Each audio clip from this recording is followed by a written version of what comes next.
The American Friends Service Committee is a Quaker organization that works for peace and justice around the world.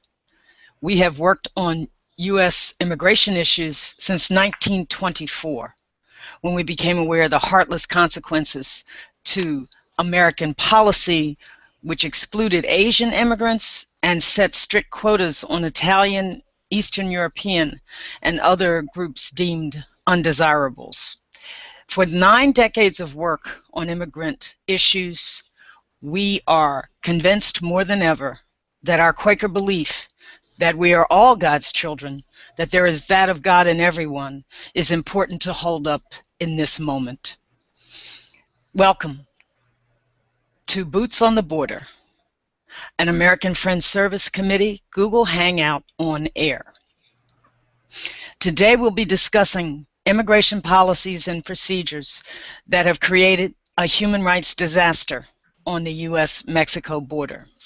These policies rely on a military mindset and military equipment to create the world's most militarized border. By gearing up to add even more money to border enforcement in the guise of immigration reform, Congress plans to line the pockets of private contractors seeking their next windfall.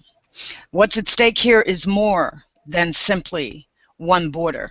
Our very democracy is at stake.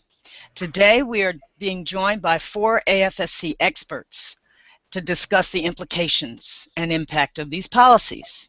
Pedro Rios is director of the U.S.-Mexico Border Program based in San Diego. Mary Zirkle, co-coordinator of the AFSC's Wage Peace campaign. Ora Kanagas, director of AFSC's National Office of Public Policy and Advocacy. And Leah Lindsay, the policy impact coordinator who works with AFSC's immigration staff, national coalitions, and policy experts. Welcome, everyone. Thanks, Ora, we're going to start with you. Can you explain, just as an overview, how the so-called border security provisions within the immigration proposals would work to support and line the pockets of private companies? Certainly. Thanks, Alexis. Well, in some of the most direct ways that the provisions that have been under consideration so far would impact these policies. S-744, which is generally considered the best case scenario, it's the Senate bill that passed. There were border surge provisions that were added after the committee markup, designed to attain a quote-unquote operational control of the U.S.-Mexico border. And they require the Department of Homeland Security to purchase specific equipment from private defense contractors. So there's $55 million to Northrop Grumman for 6 VADAR radar systems, and $250 million to United Technologies for 15 Black Hawk helicopters. You see $24 million to EADS North America for 8 AS-350 model helicopters.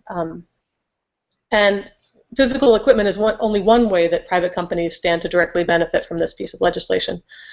And in addition to these named types of equipment, billions more would be authorized under the measure for equipment and services that would have to be fulfilled by private defense contractors. So drones, marine vessels, equipment maintenance, personnel training, and a range of other items.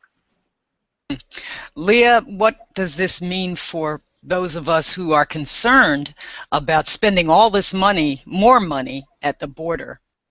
It just means a further militarization of those communities. My colleague Pedro will speak to that later on in the chat, but it's just going to ramp up what we're already seeing on the border, which is excessive spending and a reduction in the human rights protections afforded to folks who live and transit along the border. Mary Zirkle in Chicago, why are these contractors so eager to get even more funding for military equipment? Isn't defense spending still a huge proportion of the federal discretionary budget? Absolutely. It's a disproportionate amount of spending goes to the military.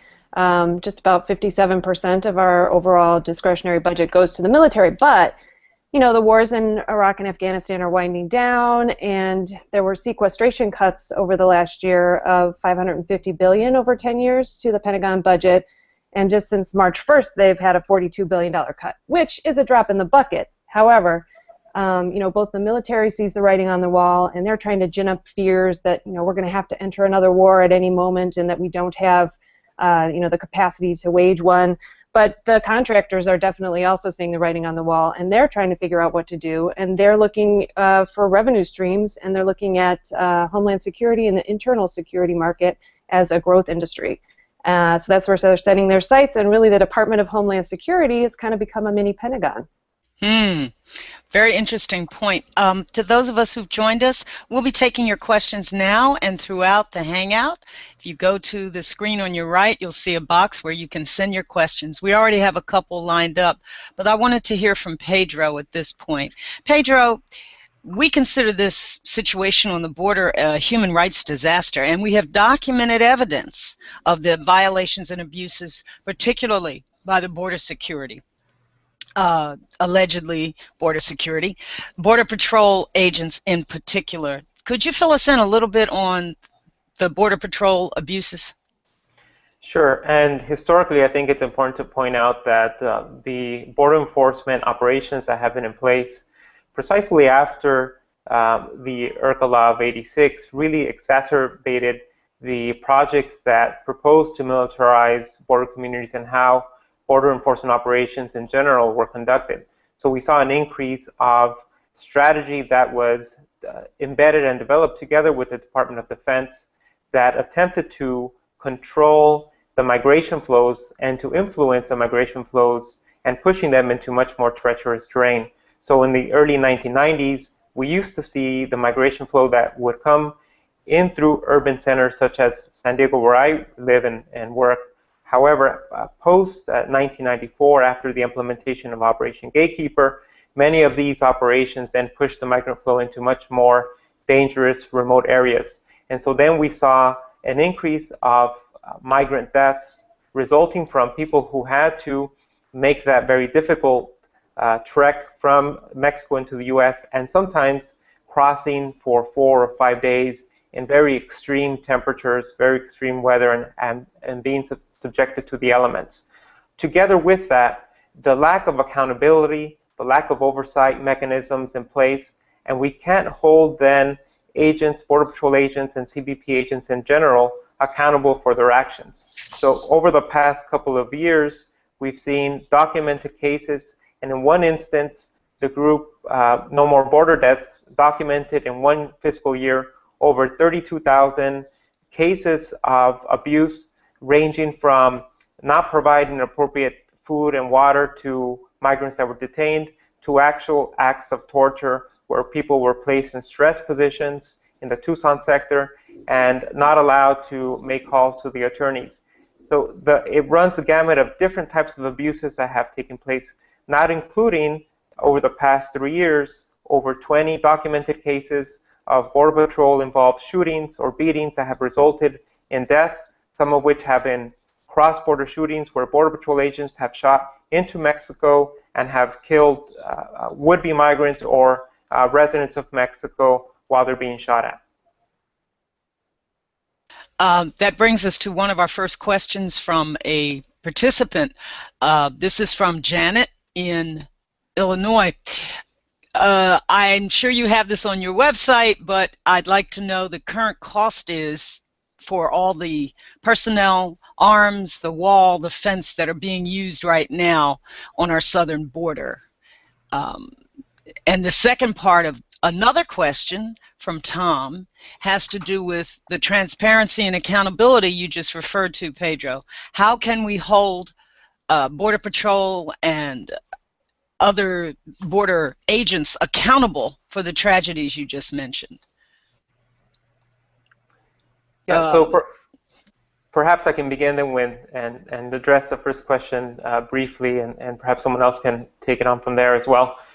So we're looking at last fiscal year, approximately $18 billion was spent in border enforcement.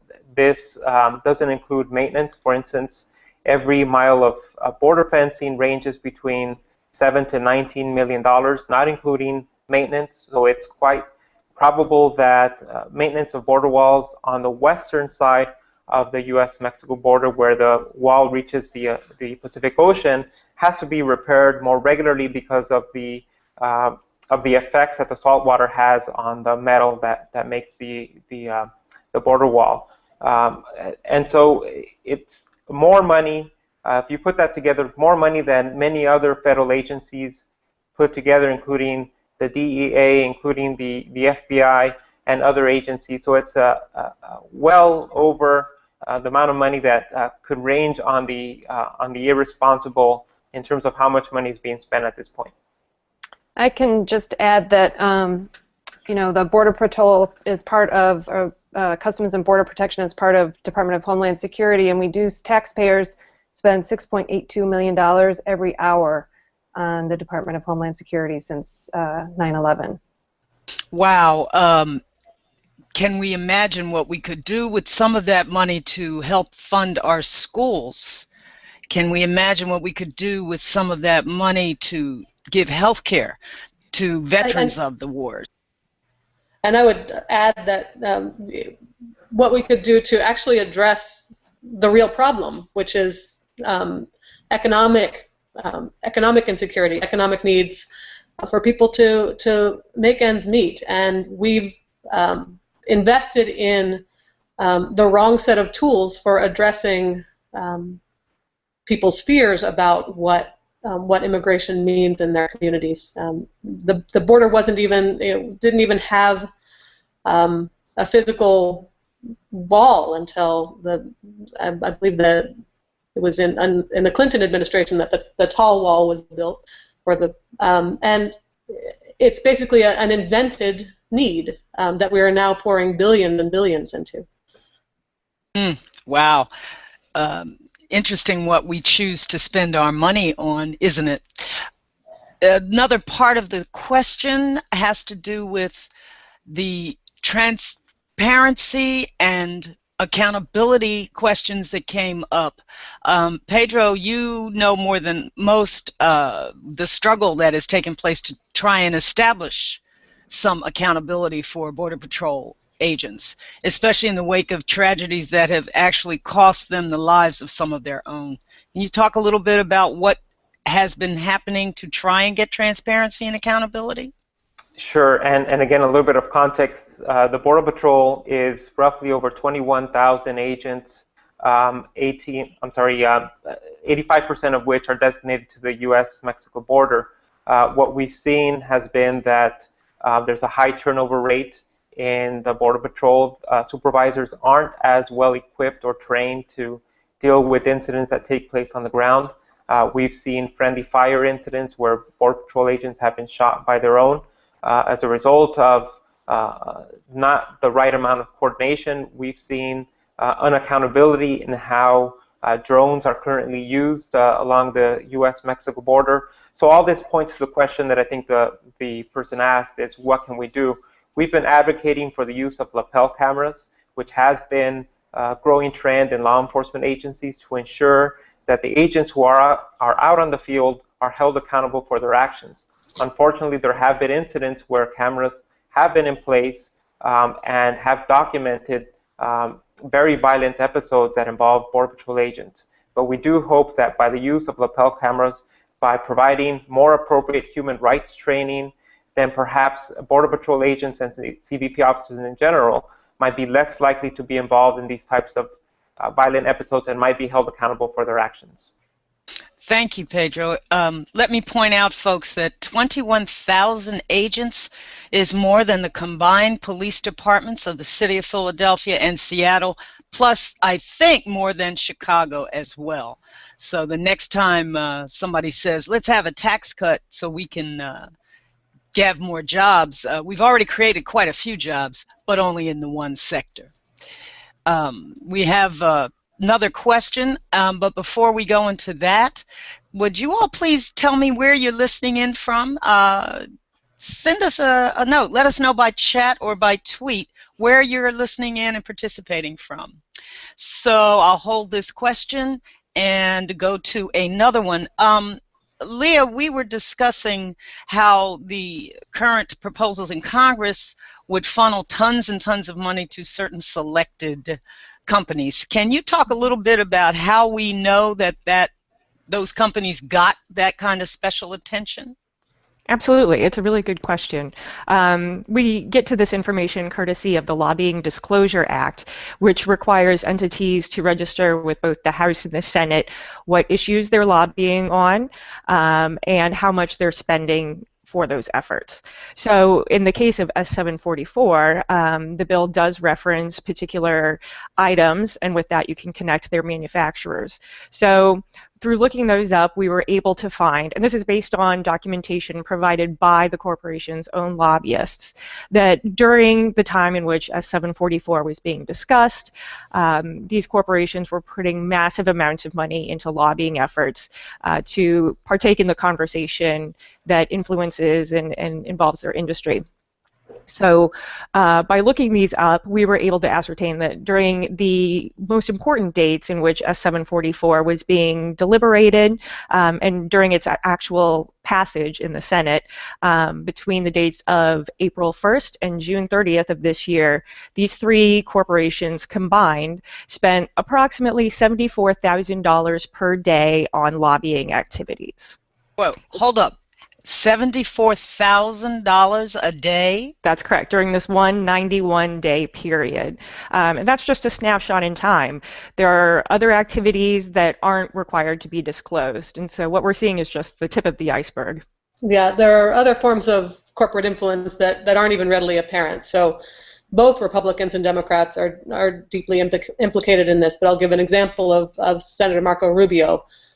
His chief of staff founded a lobbying firm prior to joining Rubio's staff, and that firm was hired in 2001 by a private prison corporation to help guide federal policies.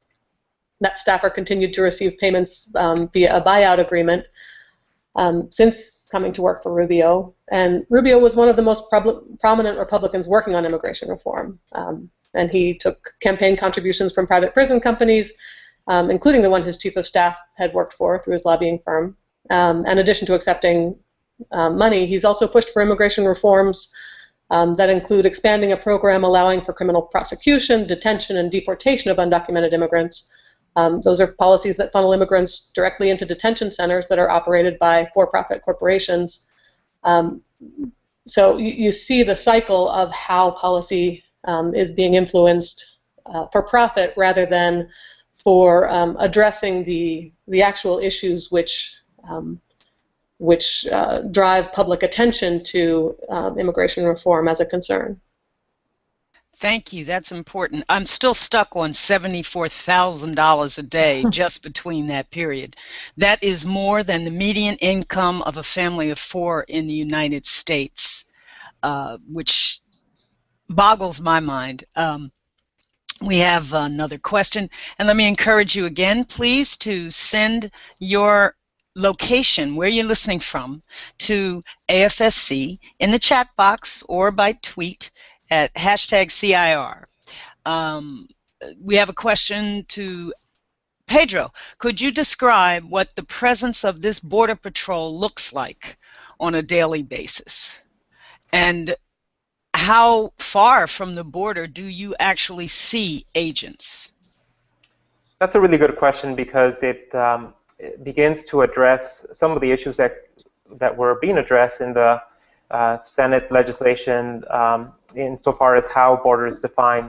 So typically what we consider is that the border is defined as 100 air miles from any port. And so within those 100 air miles, you certainly could have the presence of Border Patrol agents, and they are present through checkpoints. You can't leave San Diego County, for instance, without passing through a checkpoint, whether it be driving north to Los Angeles or driving east to the state of Arizona. And likewise, if you're in Arizona and try to drive to California, you're going to pass through one or two checkpoints where presumably you're being asked for identification. And it's these sort of suspicionless checkpoints that raise a lot of issues about why they're questioning people when someone is crossing state lines without necessarily having to cross through a port of entry. the presence of the Border Patrol oftentimes becomes much more aggressive, where we've documented Border Patrol boarding public transportation systems and questioning people about their citizenship status. We've had young children detained and deported.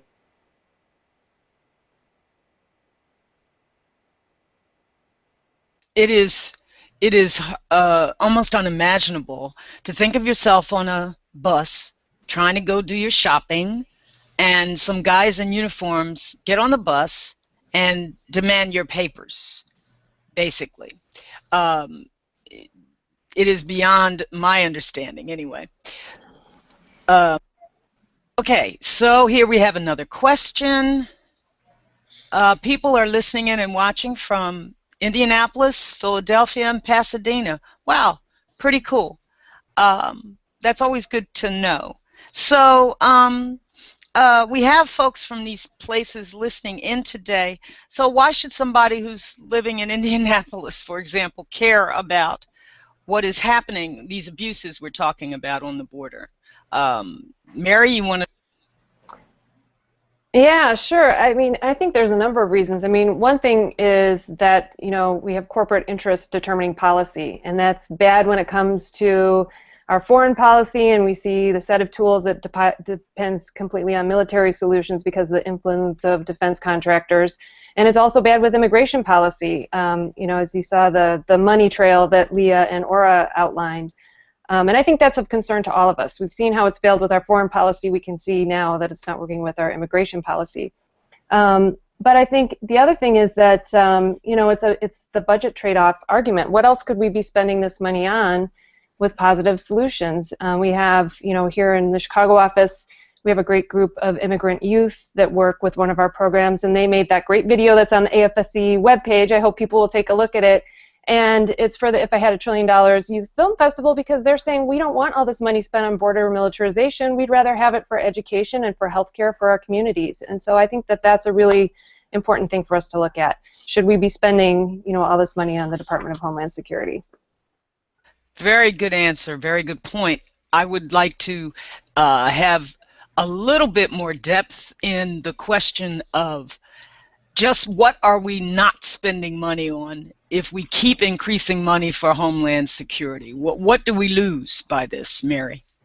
Well, we're not spending money on education. Education is only 6% of our overall discretionary budget. We're not spending money on the environment. You know, communities are in serious austerity modes right now. I know Philadelphia is on the line. I'm here in Chicago and Philadelphia. We've had terrible school cuts, right?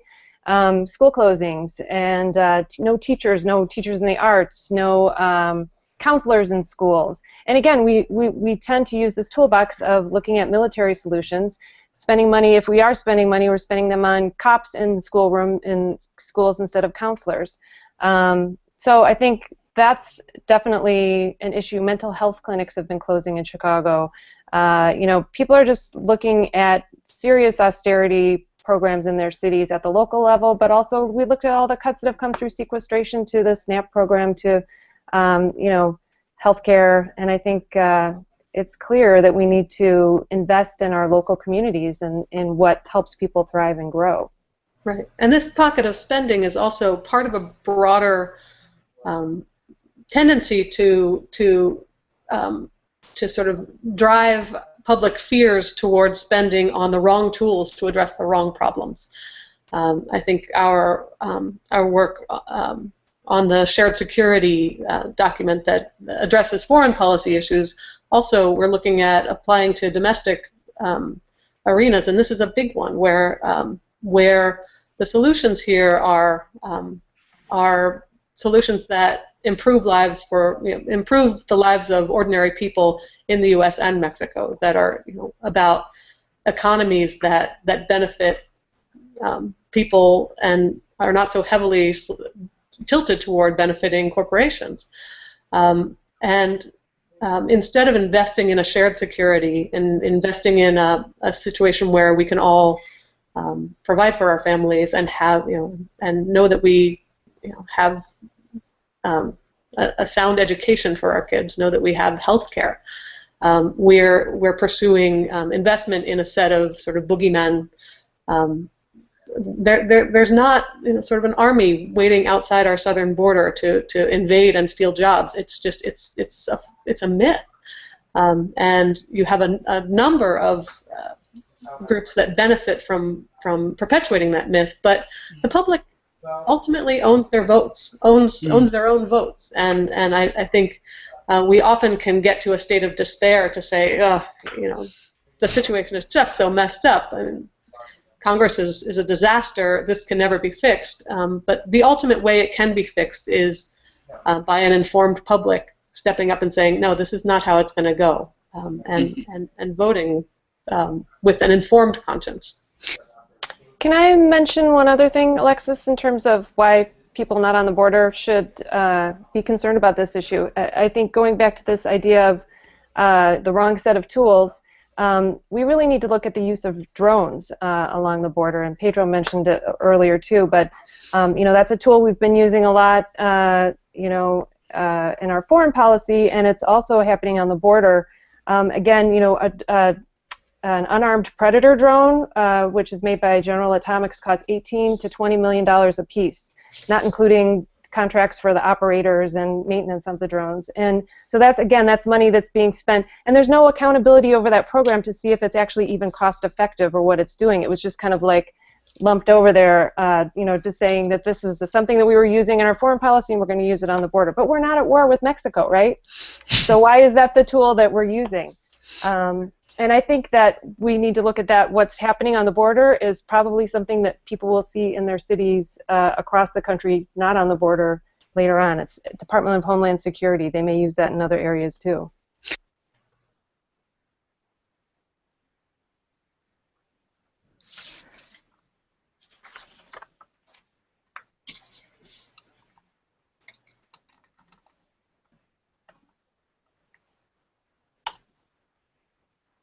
I'm having trouble hearing Alexis. She might be on mute. I'm back. Okay. Sorry, I was trying to do too many things at once. But we have folks participating from Fallbrook, North Carolina, Needham, Mass, Tucson, Arizona, Miami, Washington, D.C. And we have a question from Jeremy who asks, how will these increased changes on the border affect the access of people in need of international protection? For example, victims of trafficking, asylum seekers, etc. Anybody in Washington want to take a crack at that? I can try, but our colleague Pedro has had technical issues and will be back with us. But I think it's another case in which where attention is invested in the wrong things, there is no bandwidth left to invest in the right things. So this enforcement approach often hits the people who are downstream and have the least power. So rather than dealing with the criminal networks that might be trafficking people or benefiting from trafficked people, we're seeing enforcement of the individuals themselves, and just a further set of catch-22s that people need to navigate. Again, in economic circumstances where this isn't just something that people get in their heads they want to do because they want to get rich. This is people who are driven by extreme poverty. Their families are deeply in need. They're separated from their families. The degree to which our border enforcement policies result in family separation is just heartbreaking, and is something that our programs in a number of places deal with directly. And so, yeah, I think the enforcement provisions that we see at the border actually undermine the ability to deal with some of those human crises of trafficking and the like. Thank you so much, Aura. You remind me that for those who are interested in more resources about immigration and how we can support comprehensive and humane immigration reform, please go to afsc.org. You will find a resource page. You'll also find a call to action for your congresspeople. We would like you to email or call them to ask that they support true immigration reform. But I'm going to circle back to a couple of questions regarding what you just mentioned. So-called secure communities, this question is from Tom. So-called secure communities and other explanations for sweeping thousands of community members into private prisons and deportation are clearly false. Thousands of children in mixed status families are orphaned each week by this human rights disaster. How do we get the U.S. to honor its human rights treaty commitments? And how can we stop the deportation of parents of minor children? This sounds like another call to someone in Washington to me. Is that correct? Well, now that we have Pedro with us, maybe... Pedro is back. Thank you, Pedro. Technical difficulties, people. But seriously, I would like to address this question of how do we stop this deportation pipeline without immigration reform legislation being on the table yet? Well, I think if I can address that question, then one of the commitments that we have to see from the administration is to actually put a hold on deportations at this point. We have never seen so many deportations taking place from any other president.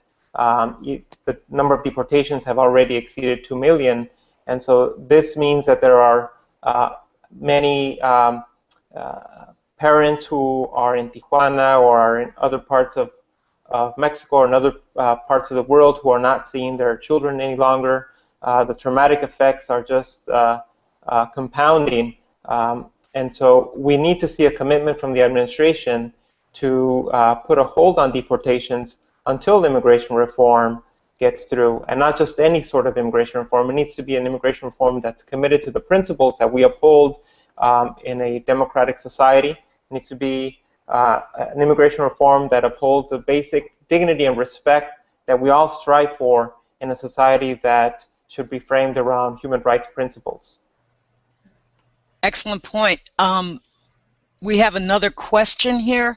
How can we link the discourse over immigration reform and its funding with the private prisons who are interning immigrants that are picked up from deportation? This is someone listening from Durango, Colorado. It's a really good question, and that's something that we're working on here at the AFSC, kind of bridging those two siloed issues, looking at immigrant detention centers that are often operated by for-profit industries. So it's something that we're going to continue to undertake and look forward to partnering with others on. Very good point. Let me refer you again, those listening, to our website, afsc.org. You'll find a variety of resources not only about immigration, but about the collaboration between for-profit prison operators and immigrant detention operators. I have another question here. I have read that some of the proposed new border security expenditures will funnel money to the same companies getting rich from the, quote, war on terror. Now that we're leaving these countries, they need another place for their contracts. Is this an accurate portrayal of the economics of border militarization? What do you think, Mary? Yes, I think it's quite accurate, and you know, I think again that's, you know, we need to be looking toward an economy that's not dependent on militarism, whether it's in our foreign policy, whether it's on our immigration policy, whether it's with our prison policy, right? These we need to be developing policies that are accountable to the people, that benefit the people, and that don't, you know, spur up the bottom lines of General Dynamics and EADS and Boeing. So I think that's another way that these issues are all kind of connected. And your analysis is exactly right. Ora, did you want to add something? Right. Yeah, I would just say that the boon in the immigration reform bill for private prison companies and for military contractors was billed as something that had to happen in order to get the measure passed in the House. And I think often there's a cycle in Washington of responding to what the pundits say has to happen in order to move something, and I think it becomes tough for people at the community level who see, something that is desperately needed, immigration reform, and they see a little bit of what they need in the bill, and they watch as the portion of the bill that represents their needs gets smaller and smaller and smaller, and you still have people holding on saying, but we need this bill for the small piece that's left, and it's tough to say where you call it on a bad bill, but in some ways that's the wrong question. We keep getting forced into the wrong question rather than focusing on the needs of communities and really pushing to say that immigration reform, the name is not what's needed. Humane immigration policies are what's needed. And just to go back to the detention issue, there's been great research that documents basically that immigration enforcement has become the #1 federal enforcement priority. It's what they're investing the most in.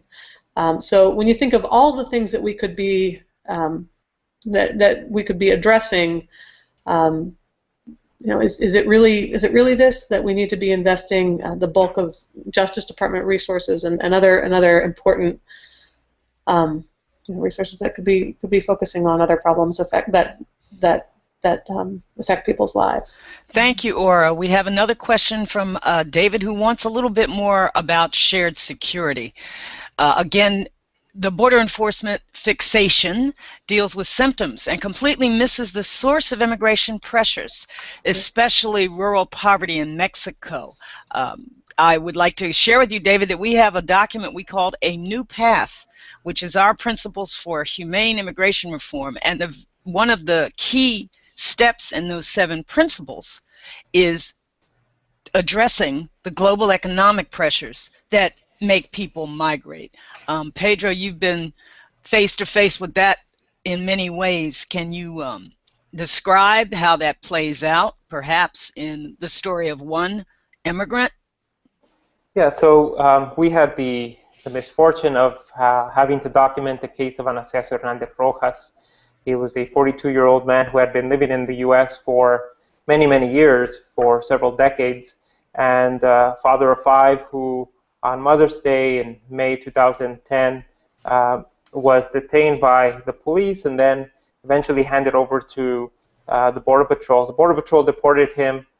When he attempted to return with his brother, he was beaten up by a Border Patrol agent and sent to detention, where the same Border Patrol agent eventually put him on a vehicle and attempted to remove him from the country. At that point, he was beaten by a number of Border Patrol agents and other border agents, ICE agents. Witnesses say that there were anywhere between 12 and to 20 agents that were involved in kicking, beating him. He was tasered at least 5 times. He was hogtied as this was happening, despite official accounts that would suggest that he was the aggressive individual. That simply was not true, according to eyewitness testimony, as well as cameras that captured parts of the incident. So the story of Anastasio Hernandez Rojas is one of many in terms of being able, a father who perhaps wasn't able to make it in Mexico, was pushed out of Mexico for economic reasons, comes to the U.S., makes a living as a construction worker, gets stopped, transferred to Border Patrol, has his entire family here, and for all intents and purposes, did not necessarily want to return to Mexico because he had his children to provide for here. He was left brain dead. He eventually died 3 days later. And now his family has had to deal with the consequences of not having their father provide for them. They're dealing with very serious issues.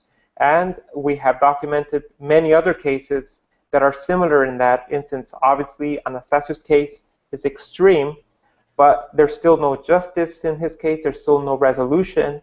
And the reasons that would push someone like him to come into the U.S. remain the same.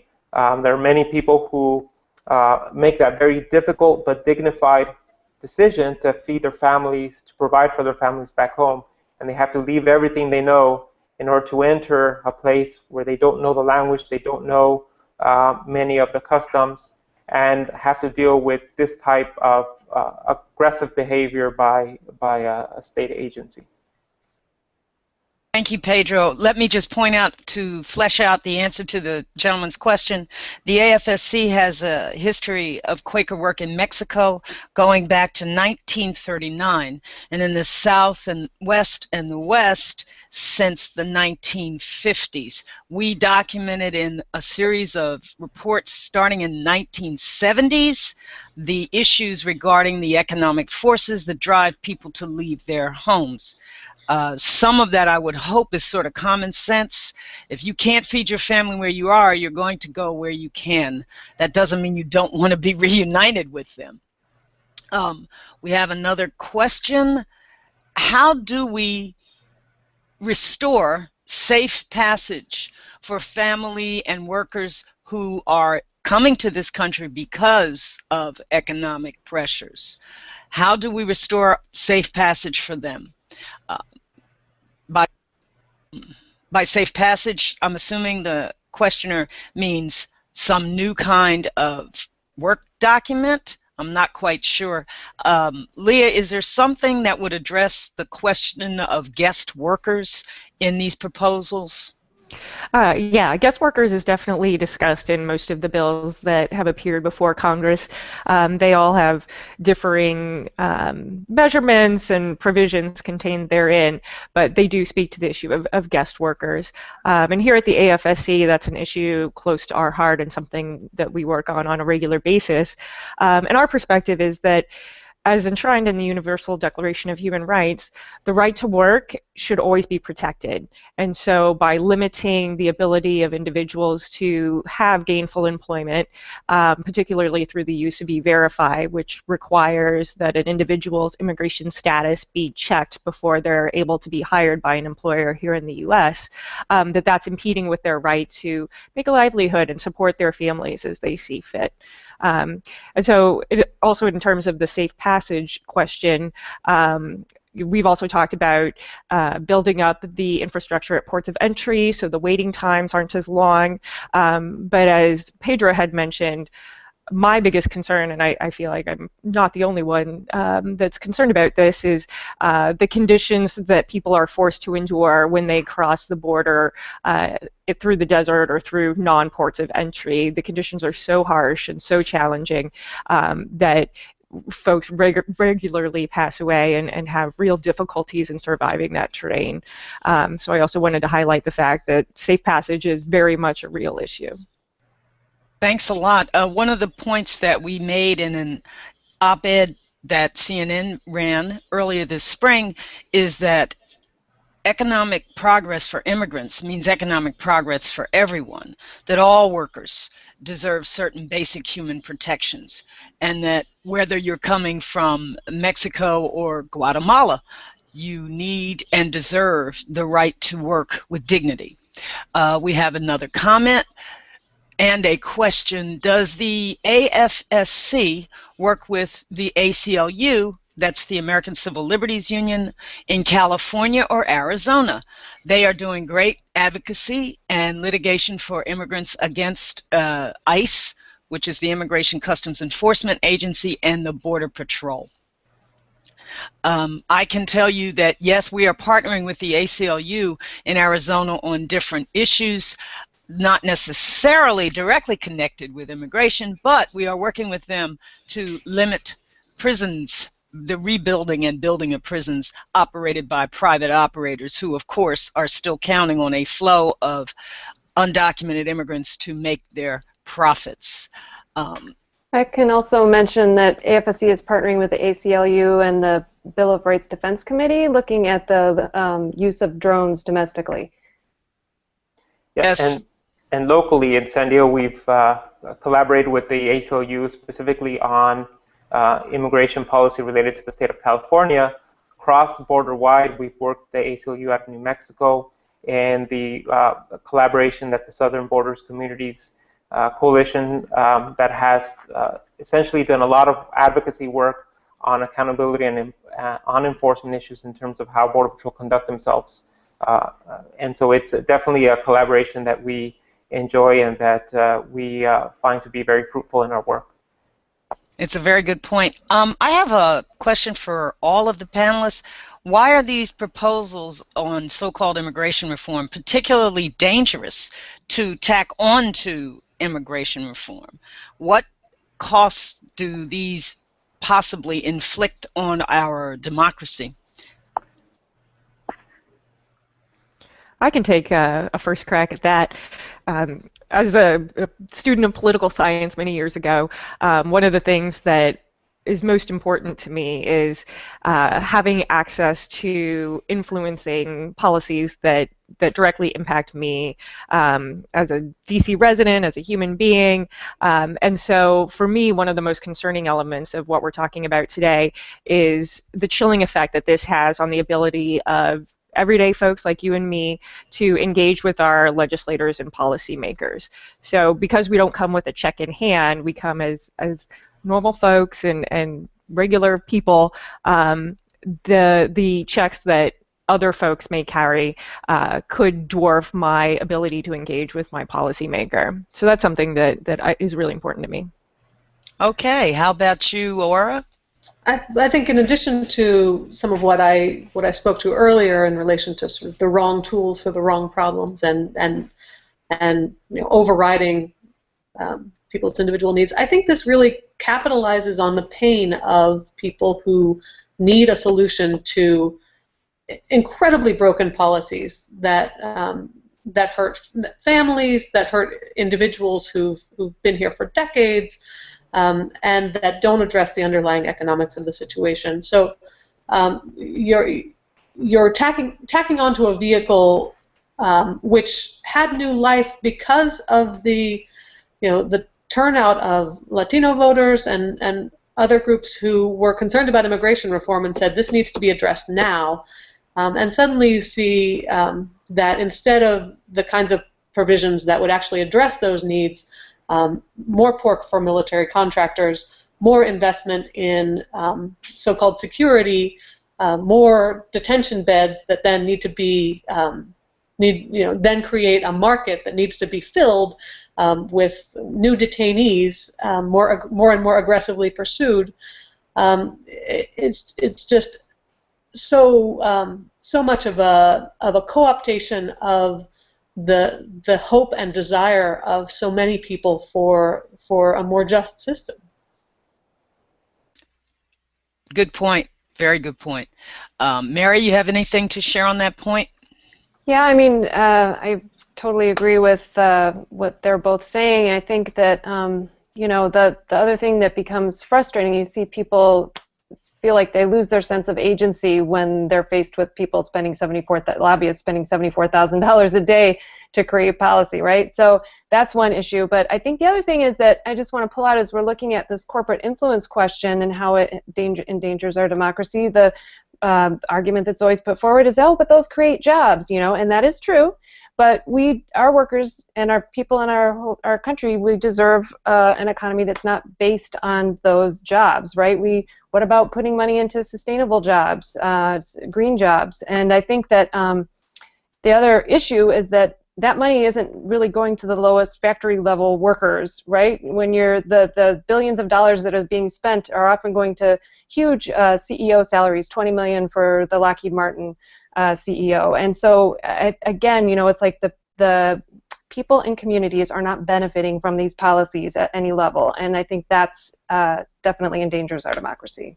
And this sector most likely mirrors some of what we see in military spending, where a dollar spent in that sector yes.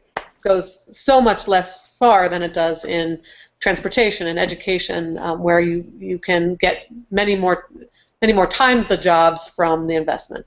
Mm-hmm. Pedro, I want to ask you how we are working to elevate the voice of those most affected by these policies, the people who live in these communities themselves. Yeah, of course, and I think that's where that's where a challenge is, not only to the American Friends Service Committee, but to other organizations that work on immigration issues. How do we ensure that we respect and that we dignify the social agency of the immigrant community, of the border community, those who are most impacted and affected by policies that are being developed in Washington.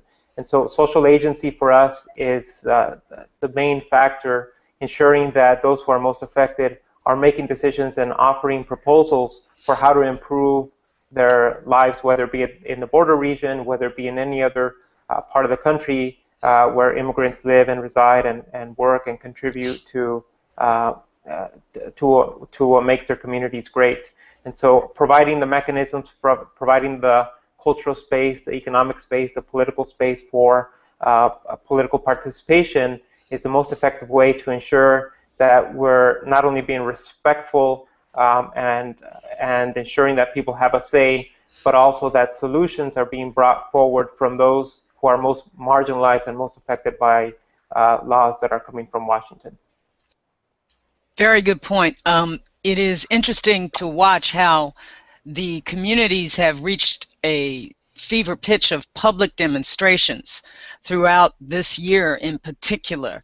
And I'm hopeful that we can find more power to the people, pardon the expression, and from the people as we look ahead at the congressional calendar. We all know that there's no guarantee the bills will come up, but it is a very interesting point to me that so many people all over the country participated in mobilizations, not just now, but throughout the summer, and continue to hold out hope that there will be a comprehensive, fair, and humane immigration reform package. We have another question from, I can't quite tell who, but what is our assessment of the momentum to try to get President Obama to cut back on deportations? I mean, I think what's interesting is that at some point the call to ask President Obama to cut back on deportations was considered a plan B. And most recently, several organizations have suggested that this should be a plan A, that are first and foremost, if there's a real commitment from the administration for immigration reform, then that real commitment should be demonstrated by stopping deportations, because these deportations are not necessarily providing for a healthy way of dealing with the problems associated with the broken immigration system. In fact, it's exacerbating the problems, especially if those who are being deported have families here in the U.S. and eventually will return and are placing themselves at risk if they're crossing the hot deserts of Arizona, for instance. So I believe it's a very good turn to push the envelope, to pressure the administration that they should stall, they should stop the deportation process at this point until we have real, dignified, humane legislation on the table. Thanks, Pedro. Let me point out that blending both the moral voice and the practical voice of the people we work with is one of the things the American Friends Service Committee has done since its very beginnings. We listen to the wisdom of folks on the ground about what's needed to help move their communities forward. Let me also point out that we're running a little close on time, so if people will continue to send in a couple of questions. Here's a follow-up question about accountability again for the Border Patrol and ICE, the Immigration Customs Enforcement Agency. The question is, can we get prosecutions for these alleged acts of abuse?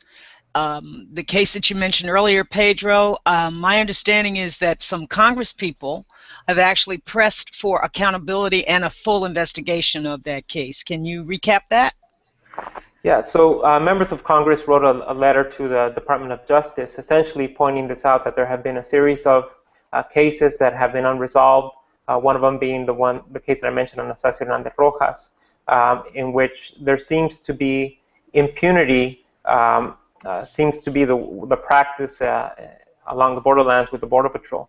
As a result of that letter from the members of Congress, the Office of the Inspector General conducted a review of the use of force policy of the Border Patrol, and they made several recommendations.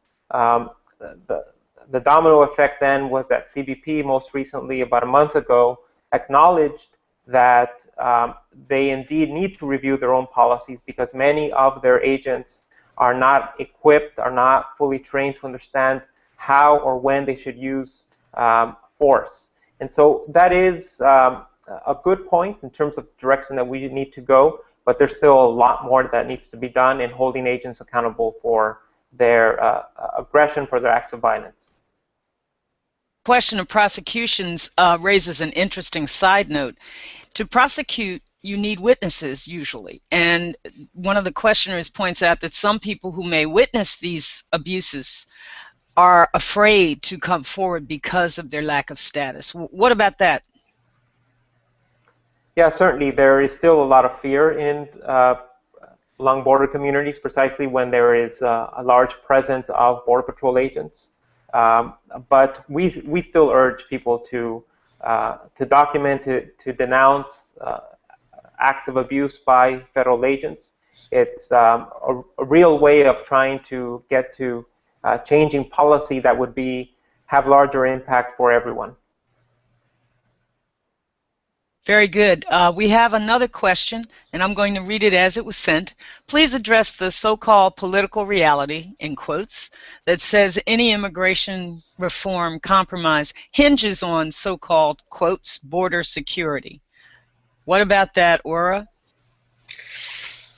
Well, again, we saw a debate that said, well, you have to include these provisions if you want it to pass the House. And then when it came time for the House to take that up, they said, no way, we're not picking up any of this. And the proposals that were advanced in the House were only the most draconian parts of the measure as standalone bills. So the idea that you have to compromise early in the process in order to get something through, at least at this stage in the political reality, is not the case. You need to build new kinds of coalitions around the actual heart of the measure, which is the humane policy core. Maybe I'll kick it over to Leah, who's more involved in the details of the bills, but that's my big picture thought. Mm-hmm, mm-hmm. Yeah, I would basically just second what Ora shared. The political reality continues to change here in Washington. There have been a couple bills that have been introduced in the House that seem to be gaining some traction, but again, they still contain provisions that promise harm to our immigrant communities. So we need to revisit those and take a look at how we could improve what's been offered up. Excellent point, which leads to what people can do to help move this ball along. Please go to afsc.org and you will see an email request to your congresspeople.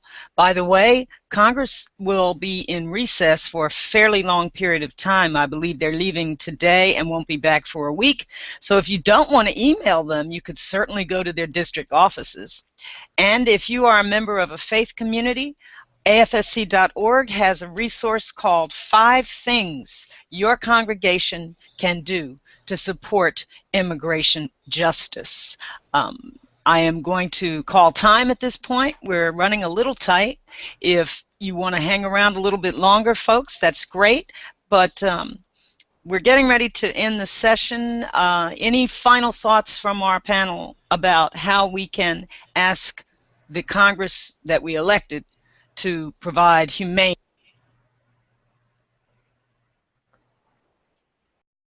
Mary, how about you? Oh, I lost you there for a second. Are you asking what people can do? I think, definitely support the steps that have been outlined by my colleagues, and I'd say in addition, it's not a bad idea to contact Congress about budget priorities and look at, trying to fund our communities for what we need. And AFSC has a lot of resources on this as well. You can join the Wage Peace newsletter list to find out how we're pushing on these activities, and we're going to be collaborating with our colleagues in immigration on things in the future. Great. Pedro? Yeah, so yesterday we just launched a campaign. It's a short campaign where we're building or we're constructing a border quilt, very similar to the AIDS quilt. And so essentially we want to take that to Washington, next month to demonstrate the effects that border enforcement has had on border communities. So please do a search, Southern Borders Communities Coalition, to get more information about how you or your organization can get involved in draft or in building a part of a panel that could make this quilt much more dynamic. Thank you very much. Appreciate it. Let me remind you, you've been participating in Boots on the Border, an AFSC Google Hangout on air with experts discussing the implications and the impact of proposals to pack immigration reform bills with big bucks for private contractors. I want to thank Aura Kanagas, Leah Lindsay, Mary Zirkle, and Pedro Rios for giving us their time today. We're going to be around a few more minutes, but I do have to let folks go. I appreciate all your comments. Thank you for your questions. Again, if you need more information or if you want to contact your congressman, we have a great tool on our website, afsc.org. We have resources for your congregation, 5 things your congregation can do to support immigrant justice. And of course, we have the offices that are near you. In this case, Pedro's is the closest perhaps to some of our listeners. Please reach out to our AFSC offices to help make immigrant reform humane, comprehensive, and fair. Thank you, everybody. Thank you.